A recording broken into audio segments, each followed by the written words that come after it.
A new study showed that fasting and eating at the right time extended the lifespan of mice by up to 35%. Scientists did an experiment where they got a bunch of rats and put them in cages, different rats in different cages. And then over the course of some years, they were feeding them in different ways and different things. Some they fed only carbohydrates, some they fed proteins, some they fed balanced diets, some they overfed, some they underfed. That is, they spaced out the times that they ate. So they were making sure they eat once a day, once in 2 days, once a day, once in 2 days, like that. They spaced it out. And at the end of the lives of the rats, they found out that the ones that they spaced out lived between 12% to 40% extra. You understand? The ones that were spaced out, that were fed sparingly, lived much longer. You know why scientists use rats for all these experiments? Because rats are mammals and their lifetime is relatively shorter than that of humans. So if you want to test something in humans, rats are the animals that you can start with quickly and get quick results before you can start extrapolating into humans. So basically, if that experiment is anything to go by, it simply means that the time you eat is more important than what you actually eat. Sometimes they will tell you, don't eat this, don't eat that, don't eat this, don't. They are okay, but eating sparingly gives your body the time to work on the one it has eaten, take what it needs, and then process it properly. But eating all the time is gonna kill you faster. That's what it says, that experiment. So there's something called intermittent fasting. Basically, that's what it is called, eating very sparingly. So it means that you eat once every 16 hours. Once every 16 hours. It doesn't matter what you eat. Once every 16 hours. Why 16 hours? Because they are waiting. You have to eat, allow your body to digest it, and then allow your body to enter ketosis. Essentially, layman's language, the reason why people get fat, okay, is because their body takes the excess food and stores it as fat. So that if this guy starts starving, the body will go withdraw those fats and start using it to survive. That's why people get fat. All those extra flesh is what the body is, that's where the body stores the excess food it will need in future. So if your body doesn't really need that food, it becomes a problem to you. You become heavier, become lazier, develop other kinds of diseases. The reason is that human beings used to trek a lot in the past. Human beings are the animals that can run the longest distance. Not fast, but longest distance. If a human being sets their target on you, you can't escape. You get what I'm saying? So in those days, men would run and chase an animal. The animal will run for hundreds of kilometers. The man, no matter how fast the animal is running, it doesn't matter. You understand? No matter how fast, it doesn't matter, because the guy will still just be jogging.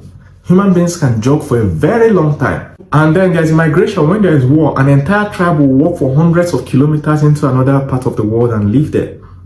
So what the human body does is, imagine when they are doing these migrations, if they get to a point they see food, they have to eat a whole lot, all right, so that they can have the energy to walk much further. So their body stores up all this excess fat. So if you don't eat for 3 to 4 days, what your body does is that it kills hunger. Hunger is what makes you eat every day, every few hours. That's hunger.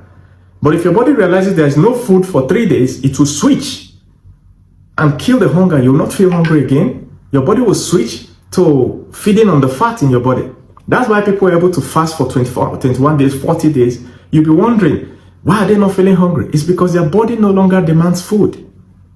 It's in your body already, that genetic code to switch from hunger in your stomach to fat, feeding on your fat. It's already in your body.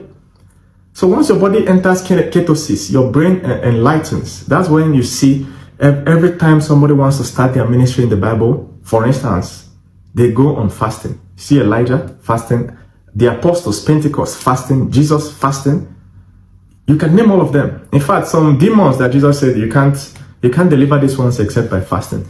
When your body enters that system, your mind goes into another realm. Go to the east.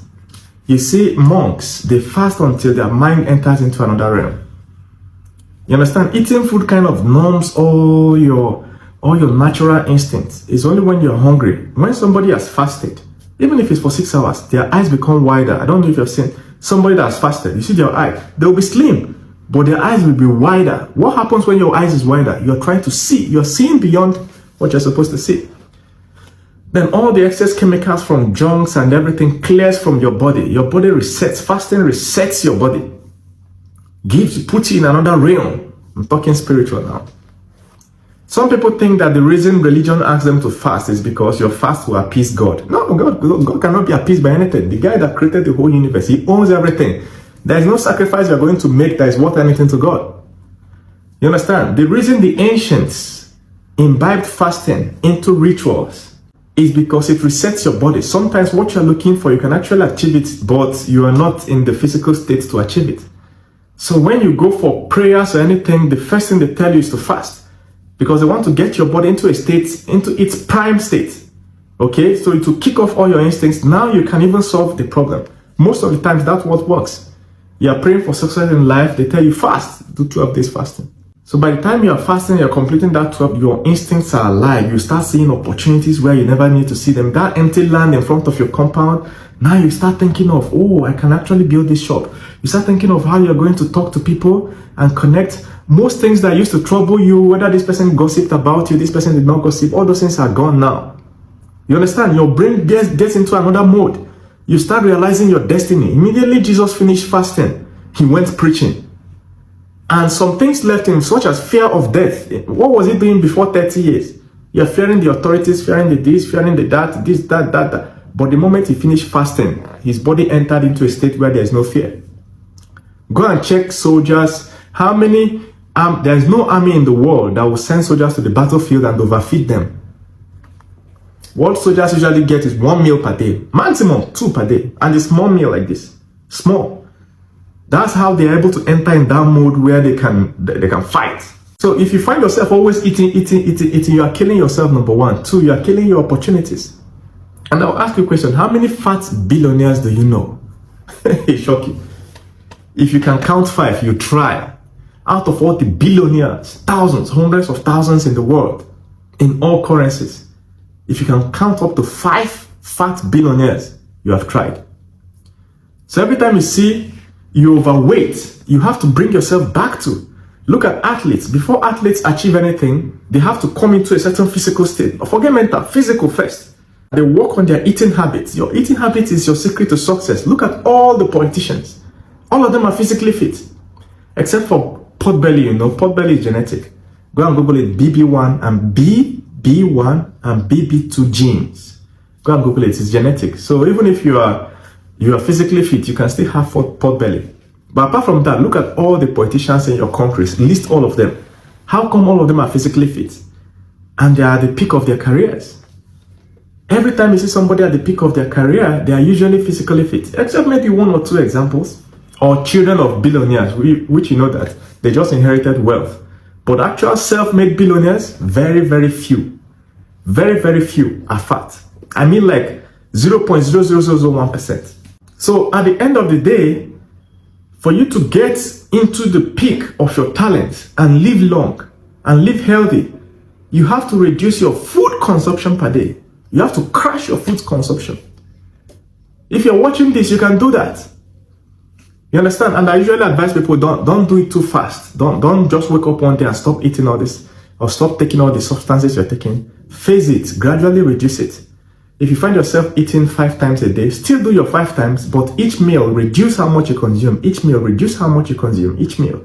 Like that. Till you can reduce it to 4 times, 3 times, like that. Within 2 weeks, or maximum 1 month, you have crashed your food intake. And the thing is that once your body comes into any state, it will adjust to that state. If your body comes into taking half a soft drink instead of the full one, it will adjust to that half. That half will be enough. Next time you want to take a full one, you will find yourself struggling to take it till your body comes to the point that it doesn't need soft drink. Next time you want to take soft drink, you will not feel like you want to take it again. So, but your food consumption, to me, is directly tied to your success in life. Check it out. Anybody you pick. So focus on crashing your food consumption if you are looking for any opportunities in life.